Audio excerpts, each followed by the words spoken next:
రాష్ట్రంలో అన్నమాట వాస్తవం కాదా?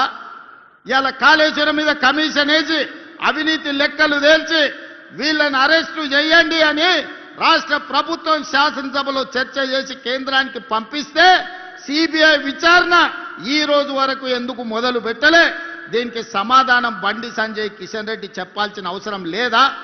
1000 కోట్లు కొల్లగొట్టిన కాళేశ్వరం, 1,00,000 కోట్లు పెట్టి కట్టిన కాళేశ్వరం 3 ఏళ్లలోనే కూలేశ్వరమై కూలిపోతే ఇవాళ సిబిఐ విచారణ కోసం కేంద్ర ప్రభుత్వానికి శాసనసభ సాక్షిగా నిండు సభలో తీర్మానం చేసి సిబిఐ కేసులు పెట్టి కేసీఆర్ను హరీష్ను బొక్కలో తొయ్యండి అని అసెంబ్లీ సాక్షిగా తీర్మానం చేస్తే 6 నెలలైంది, అతి లేదు గతి లేదు, సిబిఐ విచారణ లేదు. మరి దేశ ప్రధానమంత్రి అమిత్ షా గారు కాళేశ్వరాన్ని ఏటీఎంగా మార్చుకొని 1000 కోట్లు కేసీఆర్ కొల్లగొట్టిందని చెప్పినప్పుడు విచారణ చేసి బొక్కలేమని మీకే కదా మేము అధికారం ఇచ్చింది. మీరు ఎందుకు వాళ్ళ మీద కేసు పెట్టలేదు? దీని వెనకాల ఉన్న మర్మమేంది, మాయేంది అని చెప్పి నేను ఇవాళ బీజేపీ వాళ్ళని అడుగుతున్నా. ఫార్ములా ఈ రేస్ పేరు మీద కోట్ల రూపాయలు కొల్లగొట్టి కేటీఆర్ గారు అవినీతి అక్రమాలకు పాల్పడ్డాడని చర్యలు తీసుకోవడానికి అనుమతి ఇవ్వమని, ఐఏఎస్ ఆఫీసర్ల మీద అనుమతి ఇవ్వమని కేంద్రానికి లేఖ రాస్తే 6 నెలల నుంచి ఢిల్లీలోనే ఆ లేఖ మూలుగుతుంది. ఒక పక్కన కాళేశ్వరంలో కేసీఆర్ హరీష్ను, ఫార్ములా ఈ రేసు కార్ల కుంభకోణంలో కార్ పార్టీ కేటీఆర్ను కాపాడుతున్నది బీజేపీ వాళ్ళు కాదా? ఇవాళ బీజేపీ బీఆర్ఎస్ బంధం రేపు మున్సిపల్ ఎన్నికలలో కూడా ఉంటుంది. ప్రత్యక్షంగా పరోక్షంగా కరీంనగర్ మున్సిపల్ కార్పొరేషన్లో బీఆర్ఎస్ బీజేపీ ఒకరికొకరు సహకరించుకొని కాంగ్రెస్ పార్టీని దెబ్బతీయాలని గూడుపుటాన్ని చేస్తున్న మాట వాస్తవం కాదా? ఇలా నిజంగానే చిత్తశుద్ధి ఉంటే ఎన్నికల ఓట్ల లోపల కాళేశ్వరం కుంభకోణం మీద హరీష్ను కేసీఆర్ను సిబిఐలో అరెస్టు చేయాలి. ఫార్ములా ఈ రేసులో కేటీఆర్ను అరెస్టు చేసిన తర్వాతనే బీజేపీలు తెలంగాణ రాష్ట్రంలో ఓట్లు అడగాలి. మీ కుమ్ముక్కు రాజకీయాలు, మీ ఫెవికల్ బంధం రాజకీయాలు తెలంగాణ సమాజం గమనిస్తలేదని మీరు అనుకుంటే మీ అమాయకత్వమే అవుతుంది తప్ప ఇంకొకటి కాదు.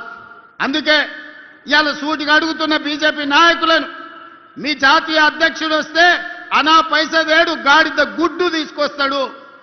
ఈ రోజు అవినీతికి పాల్పడ్డ బీఆర్ఎస్ వాళ్ళని మీరు కాపాడుకుంటూ మీరు ప్రొటెక్షన్ మనీ తీసుకుంటున్నారు వాళ్ళ దగ్గర. ఇవాళ మీరు కాపాడడానికి వాళ్ళ దగ్గర మీరు మామూలు వసూలు చేసుకుంటున్నారు తప్ప మీరు వాళ్ళని అరెస్ట్ చేసే పరిస్థితి లేదు. అందుకే మిత్రులారా, తెలంగాణ సమాజాన్ని ఆలోచన చేయమని నేను చెప్తున్నా. ఇవాళ బీజేపీ బీఆర్ఎస్ వాళ్ళు చీకటి ఒప్పందంలో భాగంగా కాంగ్రెస్ పార్టీని దెబ్బతీయాలని చూస్తున్నారు. 2 ఏళ్లలో మీరేం చేసిండ్రని మమ్మల్ని అడుగుతారు. నేను అడగదలుచుకున్న 10 ఏళ్ళు కేసీఆర్ ఏం చేసిండు, 12 ఏళ్ళు నరేంద్ర మోడీ ఏం చేసిండో లెక్క చెప్పండి. 2 ఏళ్లలో మేము ఏం చేసినామో శాసనసభలో లెక్క చెప్తా. ఒకవేళ మీకు ఈ వేదిక మీద నుంచి 2 ఏళ్లలో మేము ఏం చేసినామో ధైర్యం ఉంటే లెక్క రాసుకోండి. గుండె బగిలి సస్తారు బీజేపీలు బీఆర్ఎస్ వాళ్ళు, లెక్క రాసుకోండి అని చెప్పి నేను ఈ వేదిక మీద నుంచి చెప్పదలుచుకున్నా.